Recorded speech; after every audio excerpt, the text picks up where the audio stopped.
Hello students, good morning.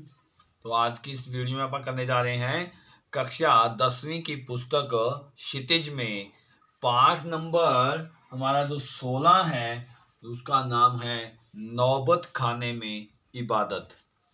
तो इसके जो लेखक हैं वो हैं यतीन्द्र मिश्र जी। और इनका उद्देश्य क्या है, ये पाठ लिखने के पीछे इनका उद्देश्य क्या है कि महान शहनाई वादक बिस्मिल्लाह खां के जीवन पर प्रकाश डालना। दूसरा है कि कोई भी कला सीखने के लिए हमें मन से कार्य करना होगा। यदि आप किसी चीज में आप सफल होना चाहते हैं तो यदि उसमें कोई लगन ना होगी तो आप कामयाब नहीं हो सकते। यानी कि कोई भी चीज आप सीखने के लिए आप लालायित हो, यदि आपके मन में लालसा है सीखने की, तो तभी आप उसको सीख पाओगे। धक्के से काम किया हुआ आप कभी भी आप सफल नहीं हो पाओगे। तो स्टूडेंट्स, ये बिस्मिल्लाह खां क्या थे, आजकल जो विवाह शादियों में जो एक अलग से ध्वनि बजती है शहनाई की, वो उन्हीं के ही देन है। वो विवाह शादियों में जो शहनाई बजती है तो उसके अंदर भी उनको बिस्मिल्लाह खां ने ही वो बजाना शुरू किया था। तो बिस्मिल्लाह खां की ही देन है वो। तो बिस्मिल्लाह खां को इसके लिए भारत रत्न का एक पुरस्कार इनाम भी मिल चुका था भारत सरकार की तरफ से। तो स्टूडेंट्स देखिए, नौबत खाने में इबादत में आपको पाठ कुछ पढ़ के सुना देता हूँ, इसके क्वेश्चन आंसर आप फाइंड कीजिएगा। इसका कुछ एक सार मैं आपको सुना देता हूँ। प्रस्तुत पाठ में लेखक ने सुप्रसिद्ध शहनाई वादक बिस्मिल्लाह खां के जीवन एवं उनकी शहनाई वादन कला के विभिन्न पक्षों का सजीव उल्लेख किया है। सन 1916 से 1922 के आसपास का समय था जब 6 वर्ष का अमरुद्दीन अपने बड़े भाई शमशुद्दीन के साथ काशी में अपने मामू जान सादिक हुसैन और अली बख्श के पास रहने के लिए आया था। यही अमीरुद्दीन क्या था, बिस्मिल्लाह खां था। इनके दोनों मामा सुप्रसिद्ध शहनाई वादक थे। वे दिन की शुरुआत पंचगंगा घाट स्थित बालाजी मंदिर की ड्योढ़ी पर शहनाई बजाकर किया करते थे। देखिए, एक मुसलमान होकर के भी बालाजी, यानी कि बालाजी का, हनुमान जी को बालाजी बोला जाता है, बालाजी के मंदिर में ही क्या है, शहनाई बजाया करते थे। उस्ताद बिस्मिल्लाह खां का बचपन का नाम अमीरुद्दीन था। इनका जन्म बिहार के डुमराव नामक गांव में हुआ। वैसे तो डुमराव और शहनाई में कोई संबंध नहीं है, लेकिन डुमराव गांव में सोन नदी के किनारे पाई जाने वाली नरकट नामक घास से शहनाई की रीढ़ बनाई जाती है, जिससे शहनाई बजती है। इनके पिता का नाम उस्ताद पैगंबर बख्श खां और माता का नाम मिठुन था। अमीरुद्दीन 14 वर्ष की आयु में बालाजी के मंदिर में जाते समय रसूलन बाई और बतौलन बाई के घर के रास्ते होकर जाते थे। इन दोनों बहनों द्वारा गाए हुए टप्पे, दादरा, ठुमरी आदि के बोल उन्हें बहुत अच्छे लगते थे। उन्होंने स्वयं स्वीकार किया है कि उन्हें अपने जीवन के आरंभिक दिनों में इन्हीं गायिका बहनों से संगीत की प्रेरणा मिली है।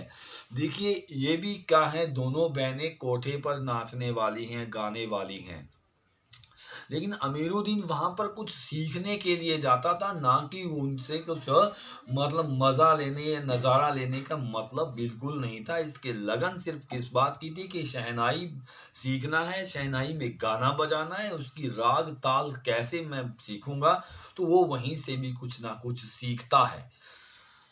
वैदिक इतिहास में शहनाई का कोई वर्णन प्राप्त नहीं होता। वैदिक साहित्य में यदि जाएं, देखें, प्राचीन काल से देखें, तो शहनाई कोई हमारा वाद्य यंत्र नहीं रहा है।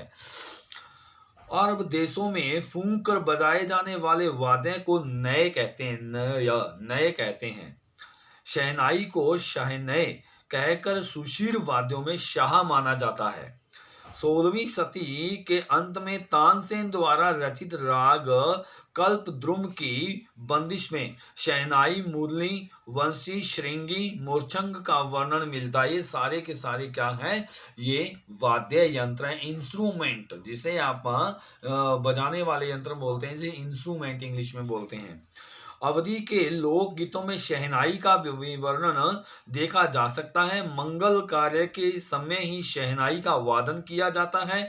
दक्षिण भारत में शहनाई प्रभाती के मंगल ध्वनि मानी जाती है। यानी कि दक्षिण भारत में, यानी कि साउथ इंडियन में चले जाओ तो क्या होता है वहां पर, यदि प्रभाती का मतलब होता है सुबह 4 या 5 बजे जो भजन कीर्तन गाए जाते हैं गलियों में फेरी लगा करके, उन्हें प्रभाती बोलते हैं। तो उसमें ये शहनाई बजाते हैं।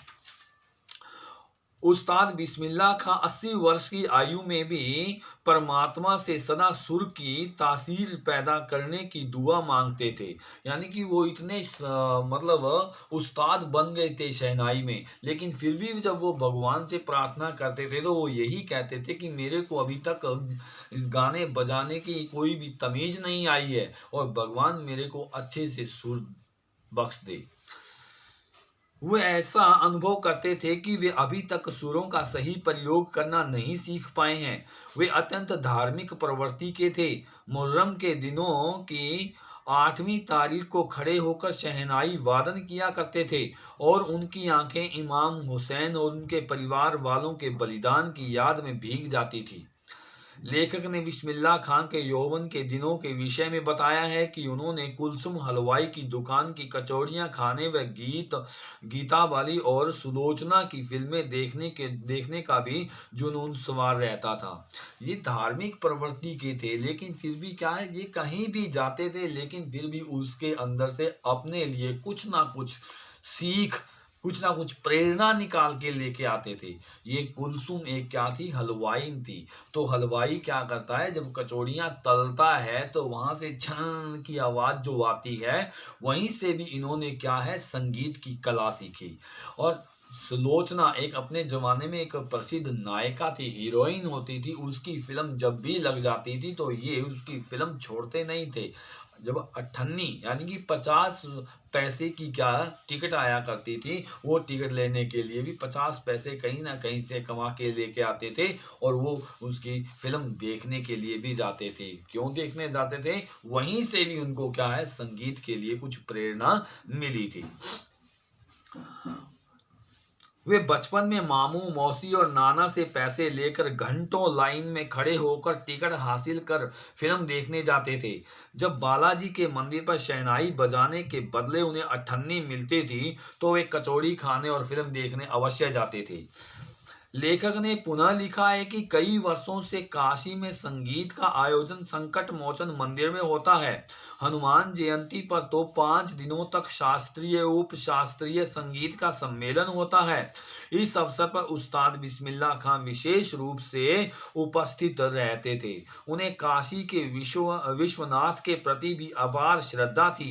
वे जब भी काशी से बाहर होते तो विश्वनाथ एवं बालाजी के मंदिर की ओर मुख करके अवश्य ही शहनाई वादन करते। उन्हें काशी और गंगा से बहुत लगाव था। उन्हें काशी और शहनाई से बढ़कर कहीं स्वर्ग दिखाई नहीं देता था। काशी की अपनी एक अलग ही संस्कृति है। उस्ताद बिस्मिल्लाह खां का पर्याय शहनाई है। उनकी फूंक से शहनाई में जादुई ध्वनि उत्पन्न होती थी। एक बार उनकी एक शिष्या ने उन्हें कहा कि आपको भारत रत्न मिल चुका है, आप फटी हुई तहमद न पहना करें। तहमद का मतलब होता है लुंगी, धोती, भी फटी हुई धोती ना पहना करें। वो एक सीधे सारे इंसान थे। वो कोई इतना नहीं है कि इतना बड़ा इंसान बनने के बाद वो अहंकार में रहा या अपने कुछ अलग तरीके से रहा, अपने कोई बाल बढ़ाए उसने या कोई अपना फैशन पद्धति में रहा, नहीं, वो जैसे थे वो वैसे ही दिखाई देते थे। इस पर उन्होंने क्या कहा था, उसकी जो एक शिष्या थी उन्होंने कहा था भी फटी धोती मत पहना करो, आपको भारत रत्न की उपाधि मिल चुकी है। लेकिन उन्होंने क्या कहा था कि इस पर उन्होंने कहा कि भारत रत्न शहनाई पर मिला है, न कि तहमद पर, ना कि धोती पर मिला है। भारत रत्न शहनाई पर मिला है। हम तो मालिक से यही दुआ करते हैं कि फटा हुआ सुर न दे, तहमद भले फटा रहे।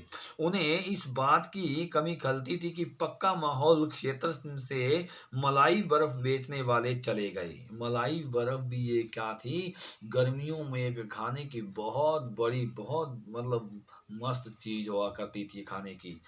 देसी घी की कचौड़ी जलेबी भी पहले जैसी नहीं बनती। संगीत, साहित्य और अदब की प्राचीन परंपराएं भी लुप्त होती जा रही हैं। इस चीज का उनको दुख था कि प्राचीन जो कलाएं हैं, प्राचीन जो इंसान मतलब प्राचीन काल के जितने भी वाद्य यंत्र या जितने भी मिठाइयाँ हैं, खाने पीने की चीजें हैं, वो सारी की सारी चली गई। काशी में आज भी संगीत की गुंजार सुनाई पड़ती है। यहीं मरना भी मंगलमय माना जाता है। यहाँ बिस्मिल्लाह खां और विश्वनाथ एक दूसरे के पूरक रहे हैं। यहाँ की गंगा जमुनी संस्कृति का विशेष महत्व है। भारत रत्न और अनेक पुरस्कारों से सम्मानित उस्ताद बिस्मिल्लाह खां सदा संगीत के अजय नायक बने रहेंगे। 90 वर्ष की आयु में 21 अगस्त 2006 को यह संगीत की दुनिया का महान साधक संगीत प्रेमियों की दुनिया से विदा हो गया था। तो 2006 में ये क्या है, इनका निधन हो गया था। तो स्टूडेंट्स, इस प्रकार हमारा ये लेसन भी हुआ। इसके क्वेश्चन आंसर आप इसको फाइंड करने की कोशिश कीजिएगा। और यदि आपको कुछ नहीं आ रहा है, इसमें से समझ नहीं आ रहा है, तो मेरे से आप सीधे बात कीजिएगा। धन्यवाद।